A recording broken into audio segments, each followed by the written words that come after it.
I think social wealth and time wealth are very much connected to each other. If you skip out on family trips in your 20s and 30s, you might not get a chance in your 40s and 50s. Why do you want more? What do you want more for? We all love being nostalgic about the good old days, right? Everybody does. Well, guess what? We are in the good old days right now. Hey there, I'm Sagar Soni. If you are a chronic overthinker, a wannabe productivity expert, and is having a hard time understanding how to squeeze productivity out of every waking minute, but also learn how to take a chill pill, then you are in the right place. Let's learn from successful people, YouTubers, book authors, podcasters, and every other stranger that I can get my hands on. Well, figuratively, let's learn how they balance their life. Welcome to Beyond the Speech. The story behind this book starts in May 2021. Sahil Bloom, the author of this book, is currently working in California at a private equity firm. After work, he decides to go for a drink at a bar with his friend. As soon as he enters, the friend goes, "Hey, how's it going?" And he responds with the same boring answer that everybody does, "I'm good, just busy," as if it's a badge of honor. Then he asks his friend how he is doing. And instead of the same boring response, he goes, "Making time for the most important things in life." Now, this triggers in Sahil something that allows him to get out of his zone and be vulnerable that led to this conversation. He tells his friend that he's really burnt out, exhausted, and is not feeling well. He thinks that something is wrong. He is on the West Coast, his family is on the East Coast, and something is missing in his life, which is why nothing seems to matter right now. And that moment led to a rare interaction. The friend asks him, "How often do you see your parents?" And he says, "Once a year." "Oh, how old are they now?" "They're in their mid-60s. "Oh, okay. Then based on the calculation, you will see them probably 15 more times before they die." And that was a gut punch for Sahil. And then that's the beginning of a new life for Sahil Bloom, the author of this book, The 5 Types of Wealth. From the outside looking in, Sahil was winning. He was absolutely winning. But he had the realization that if this is what winning felt like, he started wondering if he's been playing the wrong game the whole time. And he came across this idea called the scoreboard problem. If he had been playing the wrong game, what was the right one? And that's why he started reading books, interviewed a lot of people. He listened to their advice. He started talking to people who are new grads or CEOs of Fortune 100 companies, from stay-at-home parents to parents working multiple jobs. Every single experience, from people who have lost their partners or even lost their kids, or someone who has gotten terminal illness and has completely shifted what their life expectations are, or a barber whose definition of successful life is, "I just want to pay my bills and I want to take my girls on 2 vacations a year." Another parent who lost his twin boys is slowly coming to terms with his life's tragedy and has found peace and healing in his nature daily walks. So he saw all kinds of experiences around him, from new grads to old retirees, from new mothers to empty nesters, from attorneys to middle-class teachers. They all wanted the same thing, and they wanted time, people, purpose, and health. Everyone wants to spend time with their loved ones and engage in activities that gives them purpose and growth, as well as a healthy mind and body. That's all everybody wants. And that brought him to the scoreboard problem, that it wasn't that Sahil was playing the wrong game, but that he was playing the game wrong. Money was absolutely an enabler to these ends, but not an end in itself. Money is let's be frank, money isn't nothing, but it simply cannot be the answer to everything. Let's be frank, yes, at lower levels, money absolutely buys happiness. It reduces fundamental stresses and burdens of life. We all know that. But after you have crossed that point, that threshold, if a lot of amount of money doesn't solve your problems, then more of the same thing is not going to bring happiness in your life. That's what Sahil started realizing. Money is not going to change that. And he interviewed a lot of people and he noticed the same things going on, that someone with 5 million was unhappy because they wanted 10 million. Someone with 50 million was unhappy because they wanted 100 million. So clearly money is not the answer here. So The question is not about money, so what is it about? And that's what this book is about. The different types of wealth that we should be aiming for. This is about his experience.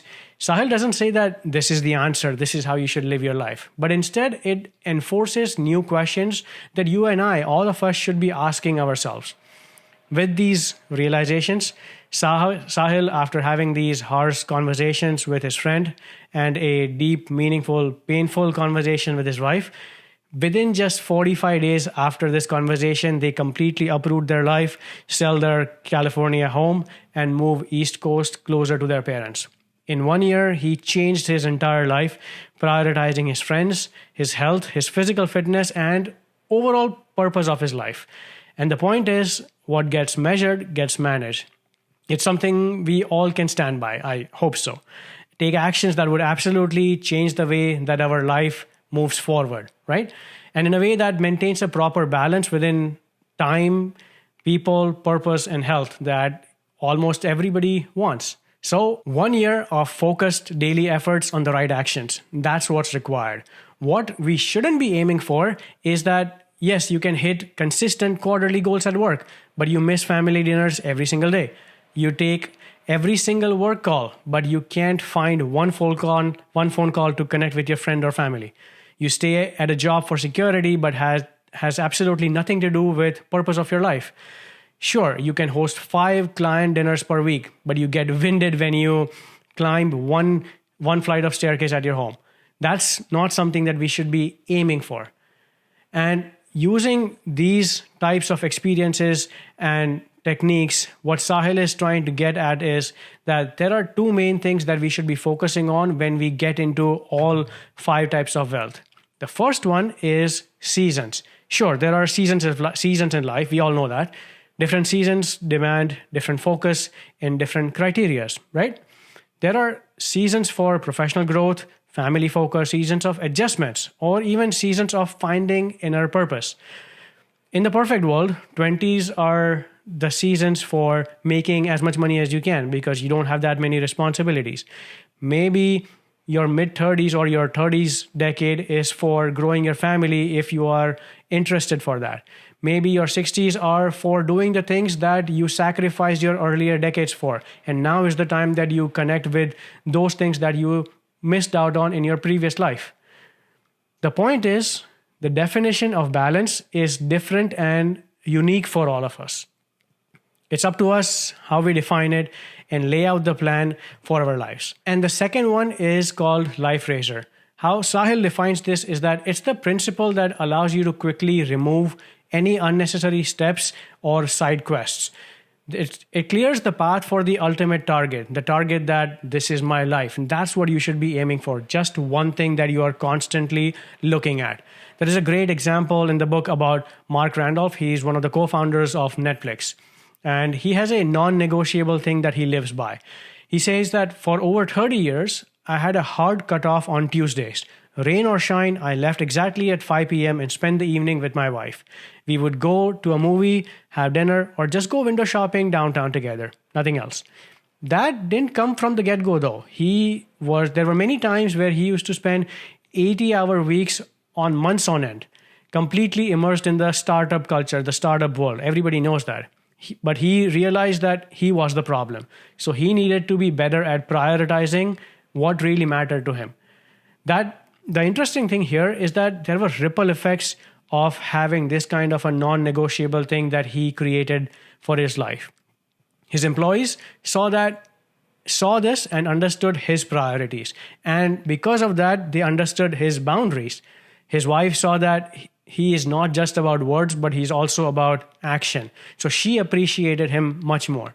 So the question for him to ask himself if anytime he makes a new decision is that what would the type of person do who never misses a Tuesday dinner do in this specific situation? That's the question that he should be asking himself. How would he handle it? That was his life razor. That cut through noise. Maintain perspective and make decisions in the life with his core identity. In Sahil's case, his life razor is, I'll coach my son's sports teams. That means that his work and other priorities should be in a way that gives him the freedom to be present. By taking action, there are ripple effects to this. It shows that his son will be able to value the time that his dad is giving him. His wife will be able to see the dedication that Sahil has for his son and for their family. And his team and business partners, they will be able to establish boundaries around this razor. And that's his identity now. He's the type of person who coaches his son's sports teams. He's a person who is committed to his family and has a purpose of being a father and a husband. So that's what Sahil's life razor is. And that's why a powerful razor has 3 major ingredients. And they are controllable, ripple creating, and identity defining. Controllable because it needs to be in your control. Ripple creating because it needs to have second order effects in other areas of your life. And identity defining because having a set life razor creates an identity that showcases that what kind of person you are, what kind of person we are. Some common person hurdles with these concepts are like, I make 100K right now. This new opportunity is going to give me 500K a year, but I'll be busy working 100-hour work weeks. Now that takes away time from my friends and family, right?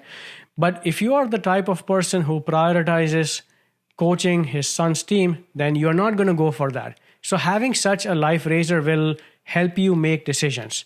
Or let's say you want to coach your kids' team and attend all the school programs, but life is getting too busy. So you are thinking about outsourcing coaching of your son's team, or send your partner instead of you attending the kids' school program.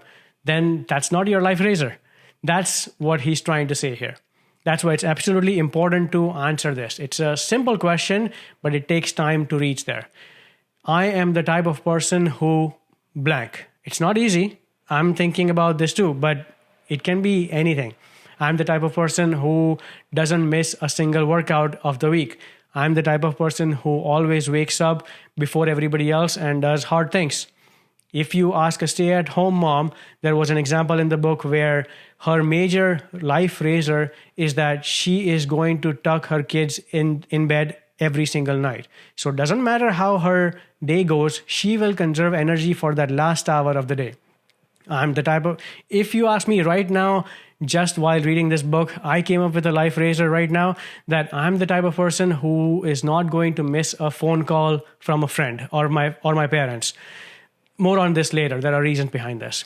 Remember, the 3 main reasons behind a life razor are controllable, ripple creating, and identity defining. And let's be honest, it's not one size fits all. That's why these are questions that we need to be asking ourselves.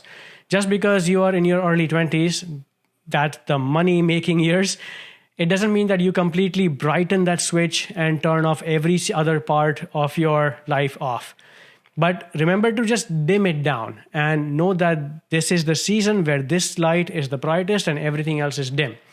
But don't turn it off, because if you turn it off, it's really hard to turn it back on. If you have it just dimmed, slowly but surely you have that picture at the back of your mind that there are other things that also require your priorities, not just right now. That's all. And that's it. Those are the 2 points, seasons and life razors. That's what this entire book comes down to, at least in my opinion. Of course, there's quite a bit more different stories, different experiences, techniques, and strategies, but I would want you to read the book, buy the book, and you will absolutely love it. Keeping seasons and the life razors in mind, how does that affect the 5 types of wealth that Sahil is talking about? The 5 types being time, social, mental, physical, and financial. Hey, quick pause. If you're enjoying this episode and getting value out of these conversations, I have a small favor to ask from you. If you're listening to this on Apple Podcasts or Spotify or anywhere else, I would greatly appreciate if you leave a 5-star review. It's going to help more people discover this show. And if you're watching this on YouTube, subscribe to my channel and drop a comment with your thoughts. I would love to hear your take as well. So let's keep these conversations going. All right, back to the episode. Let's get into those now. The first one is time wealth. What Sahil is trying to say here is that what matters ultimately is time. I mean, there's an example in the book about Warren Buffett. He's worth what? $150 billion, maybe 160, I'm not sure. You want that type of money, right? We all do. Who doesn't? But would you trade your age for that? you will get 150, 160 billion dollars, but would you like to be 94? I mean, he's 94 right now. Who in their right mind would trade time for that much amount of money? No one would. What we really want is to be billionaires of is not money, but time. What we really want to be is time billionaires. You know how we always seem to say that we have enough time. I'll do this tomorrow. That's fine. Maybe a little bit later. Maybe next time. That's completely fine. But when you start putting things into perspective, things start to shift a little bit in your mind. Things start to get a little scary. Sahil talks about someone who said that always remember, everyone we love, they are on a loan to us for a short period of time. They are gone in a blink of an eye. That was said to him by someone with a family, with a loving family and 3 kids. Loved to celebrate events, birthday parties, any event, spend time with family all together on vacations and everything else. And lost one of these 3 kids. Now imagine how much she would appreciate the time spent with that kid. That's why time is this important. That's why we need to have this level of perspective. Once a moment is gone, it's gone. That's it. It just doesn't come back. And that's why Sahil, there is the most watched reel on Instagram is about one example that he also talks about in this book, is that you are your child's favorite person for the first 10 years of their life, 10 or 15, either way. That's because after that, they want to get on with their lives. They have other priorities. They want to make new friends. After a while, they'll have their boyfriends or girlfriends. They will go to school. They will move out and get married and eventually start their life. Now, that's why the whole idea behind deferred happiness plan is flawed. That let me work hard right now because I'll be relaxed when I'm 40 or 50. Because guess what? The child is not 5 years anymore. The child is 15 now, or he's 20 now, and they have moved out. That's it. That moment is gone. You are never getting that moment back. So that's why that balance is very, very much important. Now, this is why I feel like every parent needs to be told this. I know there might be people out there who would think differently. There are people out there who absolutely are passionate about the work that they do. Maybe this doesn't work for them, and that's fine. This is not one size fits all. We know that. But we need to be aware of the trade-offs because you don't get both of those things. You either get one or the other. There will be something that you will miss out on. It doesn't necessarily mean that you give up on any kind of hard work. I mean, I remember from my memories with my dad, I don't think there was ever a phase in my dad's working life that he has worked anything less than 10 hours a day. That was true when I was 5, when I was 15, and that is true when I'm 33 right now, whereas he's in his mid-60s. That doesn't mean that he doesn't spend time with me, or our love could be different if he spent less amount of hours working. It just means that you have to find the right balance. I think as a parent, you just need to show to your kids why you are working so hard. If you are able to convey what your why is, what your purpose is, then your kid will understand that this is why hard work is important. This is why having a purpose is important. You don't need to spend every waking minute together. Obviously, that's not realistic. But to show each other how much you mean to each other, there are ways around it. You can communicate this. And Sahil talks about an experience. I think he was a kid when this happened, where him and his dad were on a 12-hour flight somewhere from United States to some other country where his dad had to give a keynote speech. Sahil was super excited for all the movies on the flight. After a while, Sahil realized that his dad, in the entire flight, he did not even turn on the screen once. That's because for the entire 12-hour duration, his dad was preparing for that keynote speech that he was about to give. What he's trying to get at is that it's important to be there for your kid, but it's also important to show to your kids that the meaning of purpose and have the meaning and explain the meaning of hard work.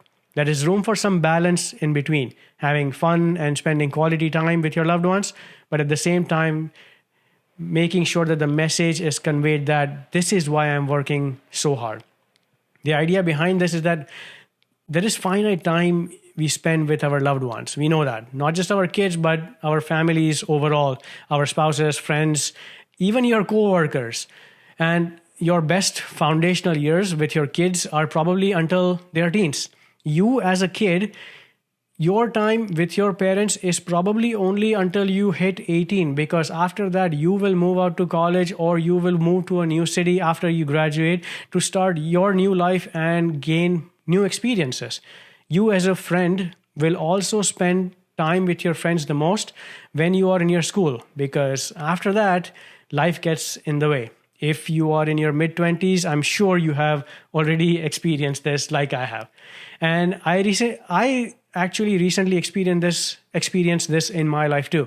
For the last 18 years, the furthest I was from my friends and family was in a 3-hour drivable radius. That's it. Now, during that time, there were many weekends where I would decide to just stay in and not go out with my friends. Or I would decide to meet my friends instead of staying with my parents. There were times where I tried to balance everything. Sure, I could have done better. I don't know. I can't recall every single time I did that. But now I moved. I moved much further away, and now I'm a couple of hours flight away from all my friends and family. That is something that I did not anticipate, which bothers me right now. And I know this because that time is gone. I don't know what the future holds, but right now I know that in this new phase, I appreciate the time that I spent in those 18 years, but it's gone now. That's it. The point here is that we all love being nostalgic about the good old days, right? Everybody does. Well, guess what? We are in the good old days right now. So you don't know when it's going to be gone, but by that time, it sucks. It's already gone. So what are you going to do about this? That's why Sahil writes in this specific time wealth section, the goal is to bring to the surface the awareness of the previous nature of the time you do have. Without this awareness, you will never value time enough until suddenly, at the very end, it will become all that you value. So now I have a new rule. Because of my experience in the last year, I never skip out on any phone calls, any video calls with my friends or family. It's a simple rule, but something I don't let go. That's it. That's my new thing that I've been living by for the last few months. So in order to understand your time wealth, there are 3 pillars that we need to keep. The first is awareness, understanding what's going on in the moment. Grade it because if you're not happy, things require a change in them, and then grade it again. The second is attention. See if you're happy with it, or if you need to focus more energy, more attention towards it so that you can fix where your time is spent. And the last one is control. Do you need to take control of what the situation is right now and switch the way you are spending time with the way that you want things to be? That's why control is the third pillar for time wealth. That's where I would like to end this section, because there are many, many stories and experiences that Sahil himself has gone through that I don't want to talk about it on the video, on this podcast episode, but I would absolutely want you guys to go buy this book and read it for yourself. You're going to like it. But let's move on to the next section, which is social wealth. Sahil starts this section with this line: conventional wisdom says one should focus on the journey, not the destination. I disagree. Focus on the people. When you surround yourself with inspiring people, the journey becomes more beautiful. I'm sure everybody would agree with this from their individual experiences, that we can try as much as we want. Things will probably not turn out the way we expected it to be. It's not that we would complain about how things would end. It could even be in the same vicinity of where you actually and eventually wanted to land. It could even be in the same metaphorical 1 kilometer radius of your target, and you would be happy with that. But things would definitely not end up the way exactly you planned for, right? We have all collectively experienced this in our lives. But one thing is in our control, is the experiences that we gain along the journey. And that experience is driven by the people that we spend that time with.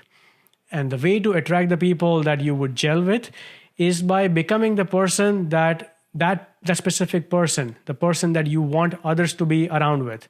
That's what you're aiming for. But how do you find those types of people? The answers to these questions are the foundation of social wealth that Sahil talks about. The deep, meaningful relationships that we build along the way in our journey. There is a question in this book that is interesting. The question is, what do you want the people to say about you at your funeral? How do you want them to feel in that moment? This is what social wealth is all about. How you build the relationships till the end. And this is true. It doesn't matter if you're an introvert or an extrovert. Finding the people you laugh with, or you find the people that you laugh with, or you find the shoulders you want to cry on. Only and only that matters. That's it. There's so much happiness research out there, and Sahil talks about a few of them in this book. When you look at the research, it's not the money that makes someone happy. It's not their cholesterol level that predicts how much they are going to live. Or it's not that they had six-pack abs for their entire life and that's why they are going to live forever. It's the relationships. It's how satisfied you are in your relationships.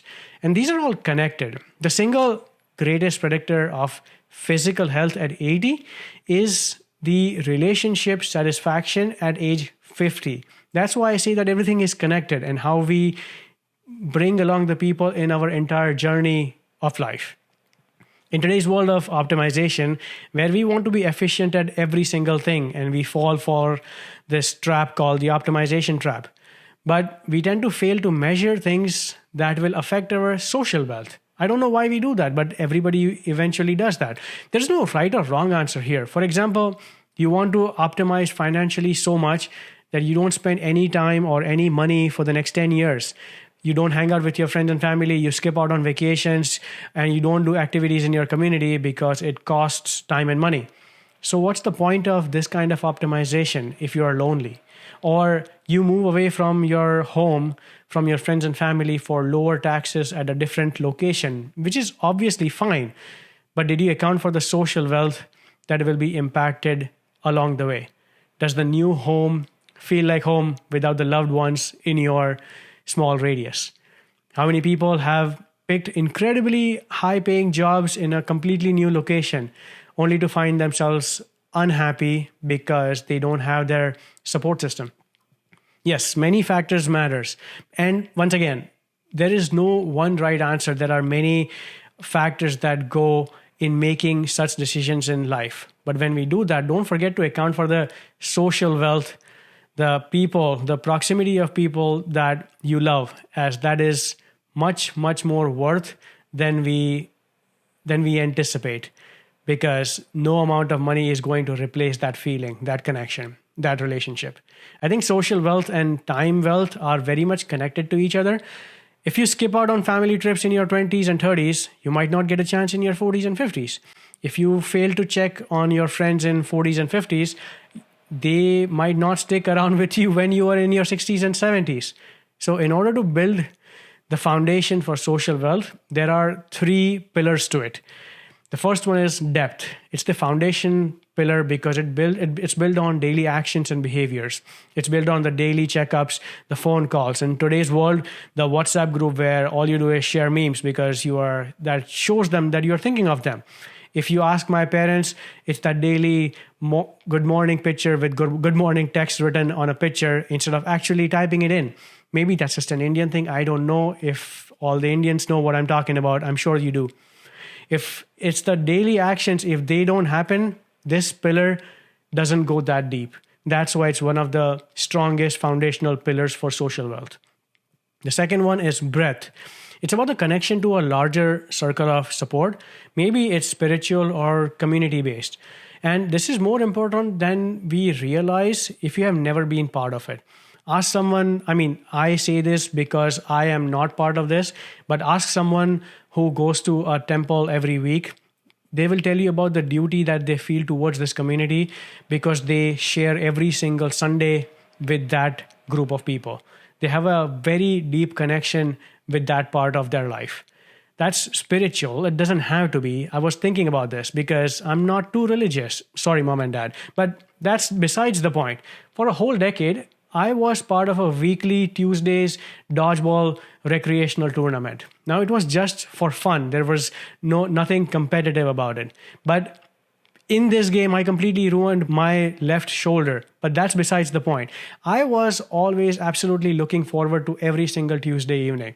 I took pride in that accountability because my friends, my teammates were waiting for me. I was very excited to show up every single Tuesday. It's simple, but for the last decade, it was a huge part of my life.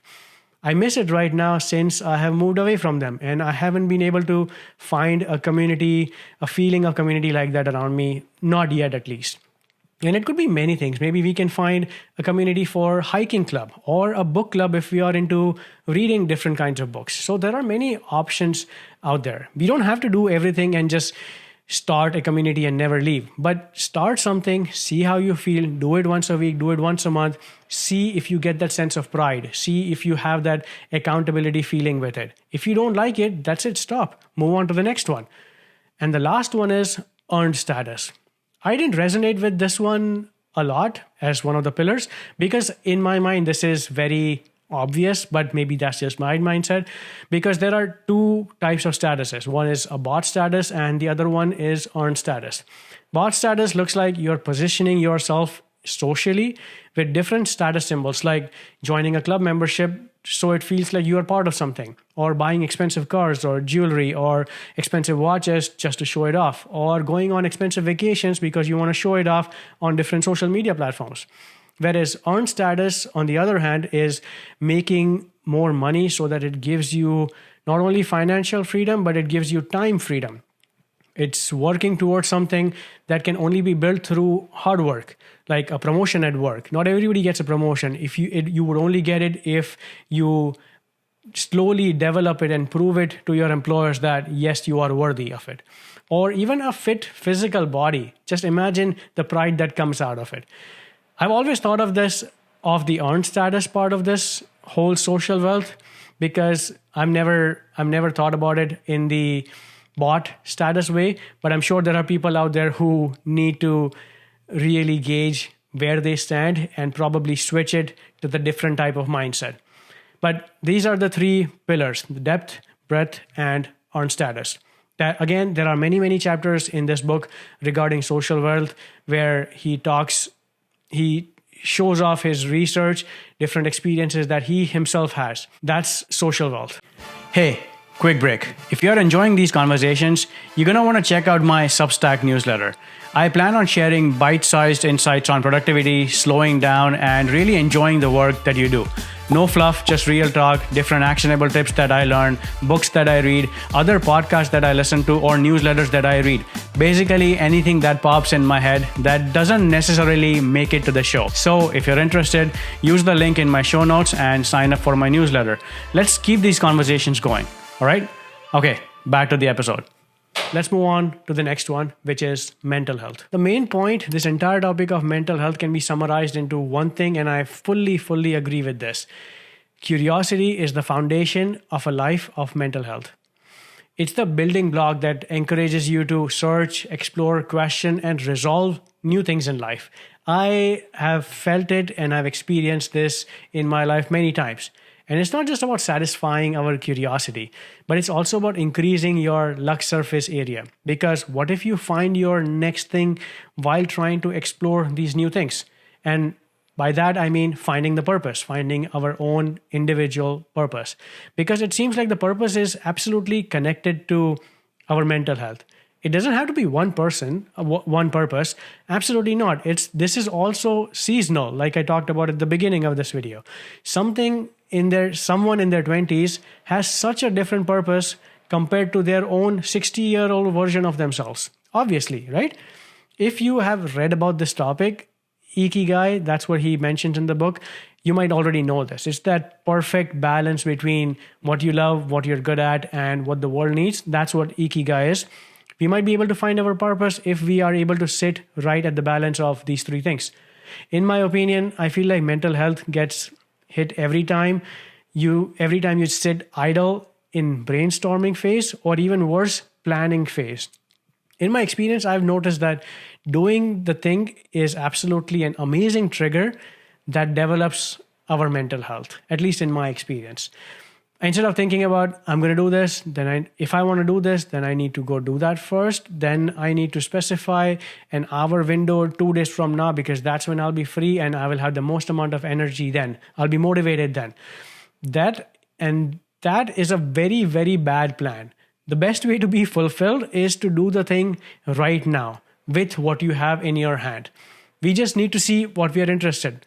That's it. We need to see what we are interested in this current moment. That's what we need to focus towards. Just like the other topics, even mental health has 3 pillars to it.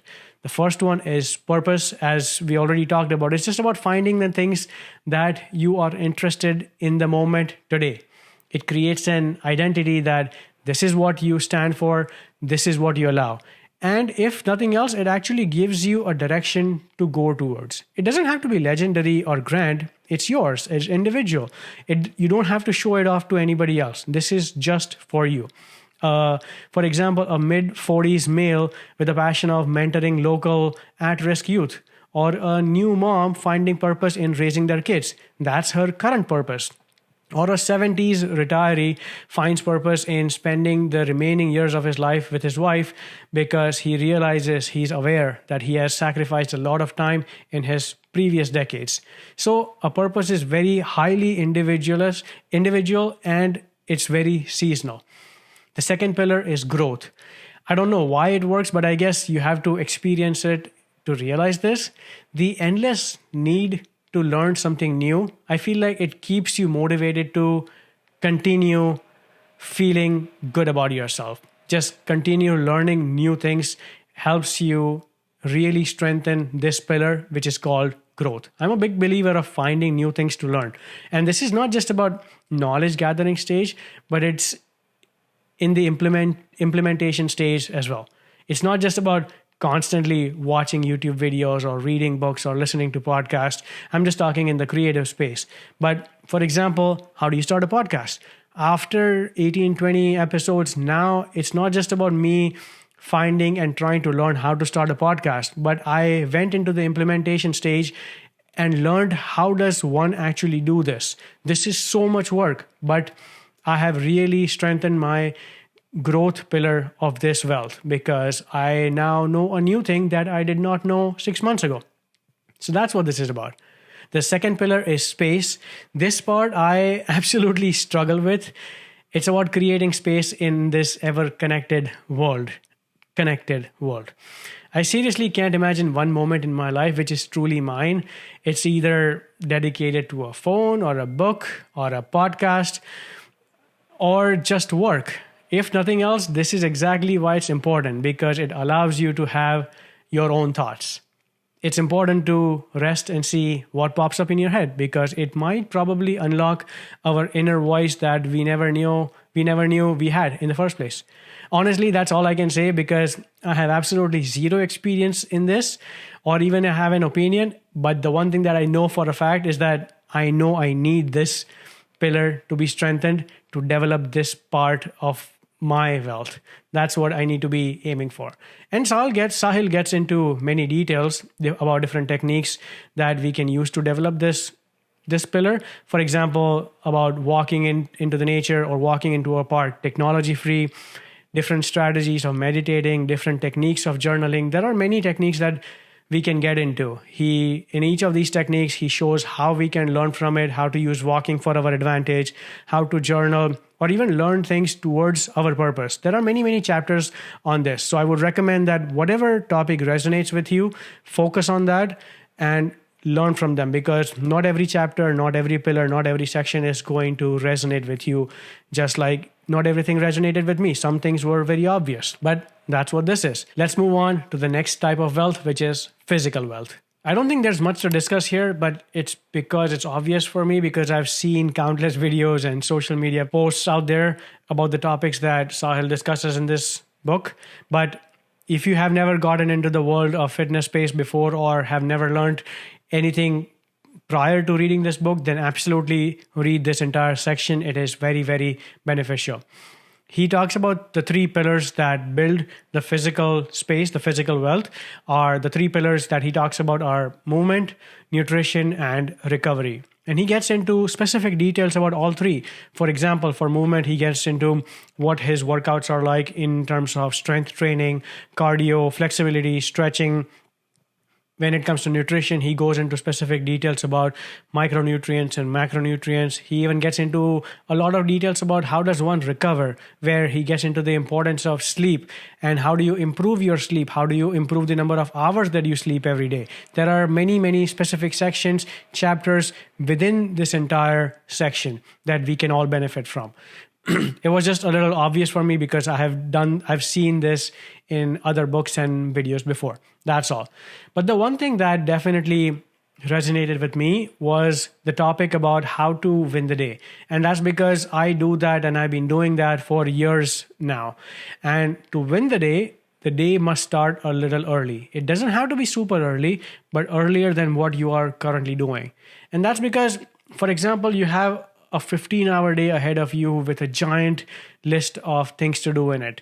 But if you wake up just 1 hour early, that allows you to do things towards the physical wealth part of your day without sacrificing anything that you originally planned to do in the remaining 15 hours of your day. That's why I fully agree with the idea of waking up earlier than usual. And for me, spending this first hour is actually dedicated for physical wealth, for working out. And that's because I've noticed the difference between my mood if I work out in the morning versus if I work out on another time of day. That's just me. That's highly individualistic. Not everybody's the same, but that's how I decide to spend my time, because that's one thing that if I do it in the morning, the rest of the day could be entirely shit and I would still be okay with it, because the 1 hour of the day that was the hardest for me, I have dedicated to physical wealth. So that's why I really like the idea of how to win the day. There's many more sections in this entire physical wealth space that he gets into many, many more details. It was a little obvious for me, but in your case, if you really like to dive deep into specific topics about movement, nutrition, or recovery, then this is a great section for you. Hey, quick pause. If you're enjoying this episode and getting value out of these conversations, I have a small favor to ask from you. If you're listening to this on Apple Podcasts or Spotify or anywhere else, I would greatly appreciate if you leave a 5-star review.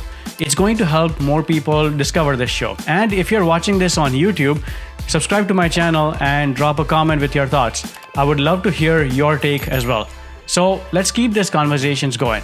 All right, back to the episode.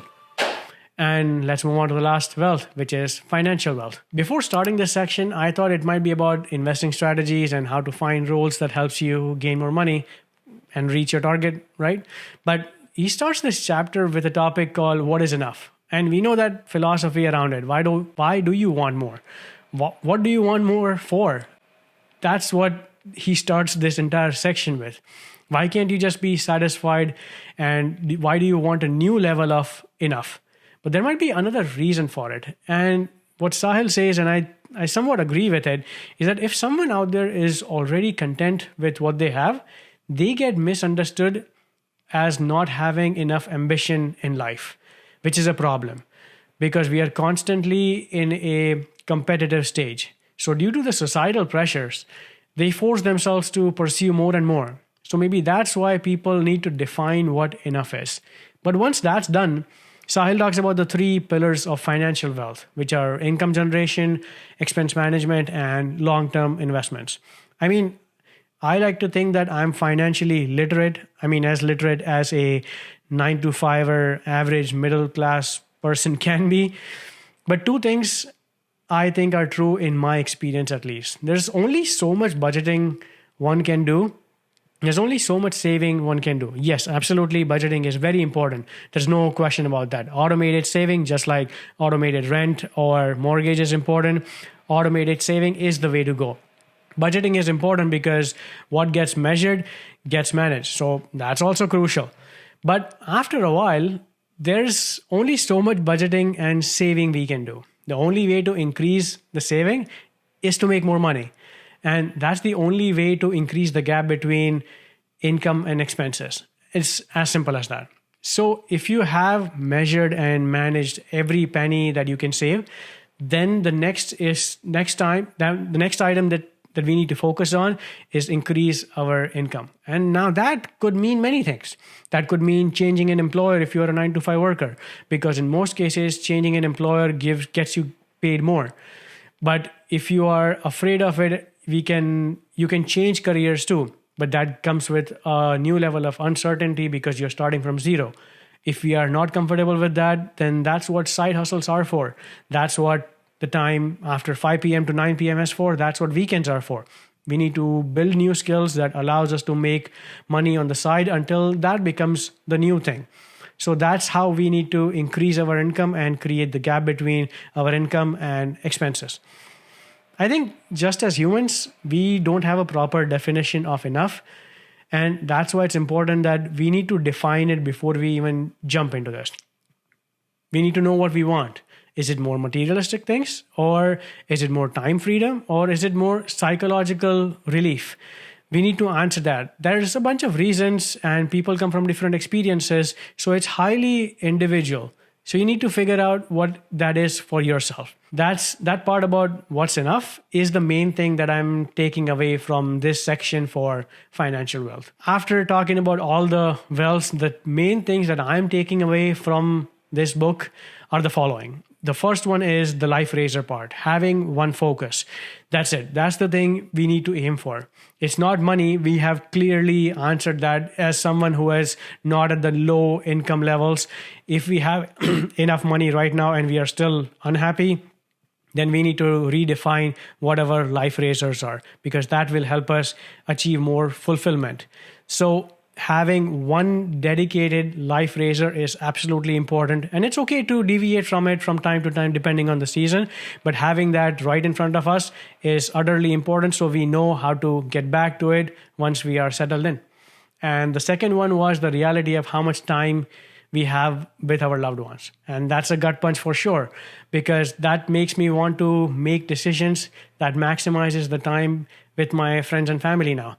And I'm realizing this more and more since I moved away from them. Like I said, I don't let any of my phone calls go to voicemails anymore, or that you are your kid's best friend for the first 10 years of their life. By the time this episode comes out, I'll have my own kid. So that resonated with me more than anything else in the entire book. So there it is. Go buy the book. It is not a typical how-to guide. It won't answer any of the questions. If anything, it's going to raise more questions for you to answer for yourselves that nobody else can do that for you. And that's it. That's 5 Types of Wealth by Sahil Bloom. Thanks a lot for listening. Thanks a lot for watching. If you like this episode, leave a review, leave a comment wherever you're watching or listening. See you in the next one.